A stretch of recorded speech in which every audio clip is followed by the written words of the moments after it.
Ciência Exato! E aí galera, beleza? Professor Thomas aqui. E hoje nós vamos para mais uma aula de ciências. Sim, hoje nós vamos falar sobre um assunto histórico. Nós vamos falar sobre a descoberta dos gametas. Vamos falar aqui sobre as bases da hereditariedade. Vamos explorar aqui teorias já vistas, teorias que serviram para a base do nosso conhecimento sobre hereditariedade dos dias de hoje. Mas é muito importante a gente visualizar esse conhecimento histórico sobre esse assunto, por conta que ele fundamenta e assim se forma a ciência, através de novas ideias que são montadas, reformuladas, construídas um pedacinho em cima do outro, às vezes até mesmo refutada, fazendo assim o método científico. Então vamos colocar isso à prova aqui nesse assunto chamado as bases da hereditariedade com as descobertas dos gametas. Beleza? Bem, então vamos lá. Uma das hipóteses mais antigas registradas da biologia foi a da pré-formação, ou progênese. Ela admitia que no interior dos gametas já existisse uma microscópica miniatura de um novo indivíduo. Essa criatura, que recebeu o nome de homúnculo, deveria crescer após a fecundação até originar um novo organismo, um novo ser vivo, com as dimensões próprias da sua espécie.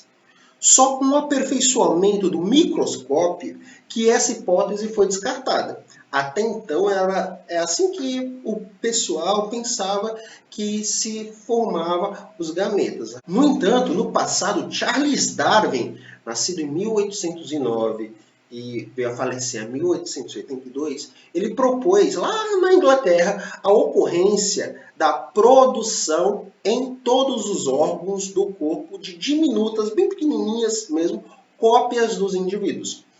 As gêmulas ou pangenes, as quais seriam levadas pelo sangue até as gônadas, onde se reuniam para a formação dos gametas. Durante a fecundação, essas gêmulas se organizariam como num jogo de encaixe e estruturariam um novo organismo. Essa foi a hipótese da pangênese.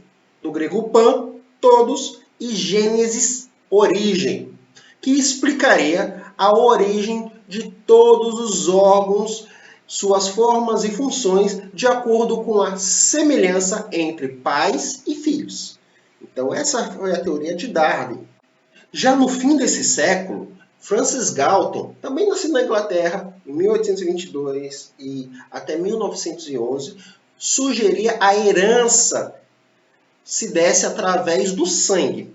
Assim, ele criou a lei de herança ancestral, onde dizia que o sangue de cada indivíduo seria a mistura do sangue do seu pai com o sangue da sua mãe, numa proporção de meio a meio, 50% do sangue do pai, 50% do sangue da mãe.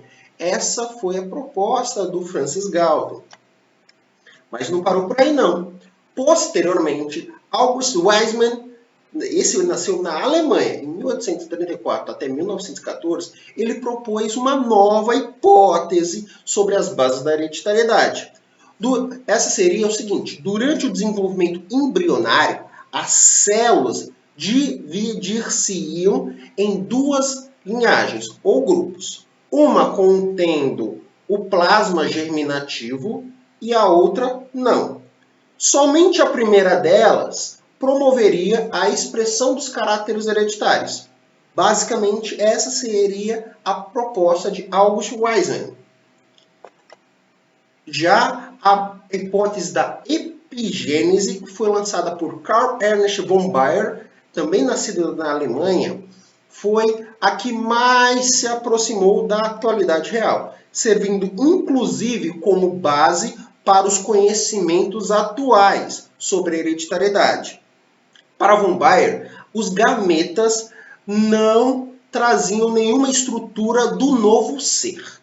Traziam, sim, as potencialidades para fazer com que uma intensa reprodução celular levasse a formação do embrião, permitindo ao novo organismo reproduzir características dos seus ancestrais. Então, essas foram as bases da hereditariedade para o nosso conhecimento atual. É muito interessante fazer esse resgate dessas informações desses cientistas, não é legal? Bem, então vou deixar aqui um quiz aqui para vocês.